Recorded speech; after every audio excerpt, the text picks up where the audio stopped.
વાગોદોડ police સ્ટેશનના in charge PI દ્વારા લોક જાગૃતિ માટે પરિસંવાદનું કરાયું છે આયોજન। પાટણ જિલ્લાના સરસ્વતી તાલુકાના વાગોદોડ પોલીસ મથકમાં ઇન્ચાર્જ પીઆઈ પીએમ બોડાણાના અધ્યક્ષસ્થાને વાગોદોડ હાઈવે સ્થિત ભગવતી હોટલમાં લોકોમાં કાયદો પ્રત્યે જાગૃતિ આવે તેવા હેતુથી એક પરિસંવાદનું આયોજન કરવામાં આવ્યું છે। જ્યારે પરિસંવાદમાં પાટણ સરસ્વતી તાલુકાના વિવિધ ગામડાઓમાંથી સરપંચો તેમજ ડેલિગેટો વગેરે મોટી સંખ્યામાં ઉપસ્થિત રહ્યા હતા।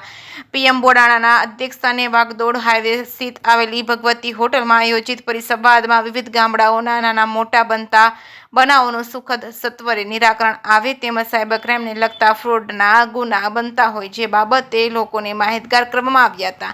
જ્યારે આ પરિસંવાદના વિશ્લેષણ દરમિયાન પાટણ સરસ્વતી તાલુકાના વાગોદોડ પોલીસ સ્ટેશનના પીએમ બોડાણાના વિશેષ માર્ગદર્શન હેઠળ તાલુકા વિવિધ ગામોના સરપંચોને જાગૃત કરવામાં આવ્યા હતા। આગામી સમયમાં સાયબર ક્રાઇમને લગતી નાની મોટી ઘટના બને તો ગામની અંદર કોઈ કાર્યક્રમ ઉજવવામાં આવે તો પાટણના સરસ્વતી તાલુકાના વાગોદોડ પોલીસને એક દિવસ અગાઉ જાણ કરવા અનુરોધ કર્યો હતો। સરપંચોએ જણાવ્યું હતું કે વાગોદોડ પોલીસ સ્ટેશનનો વિવિધ ગામના સરપંચોને સારો પ્રતિસાદ મળી રહ્યો છે। વાગોદોડ પોલીસ સ્ટેશનના તમામ પોલીસ સ્ટાફ દ્વારા સરપંચોનો આભાર વ્યક્ત કરાયો હતો। જે કે સિંહ ગુજરાતી સાથે પ્રવીણ પંચાલ, પાટણ।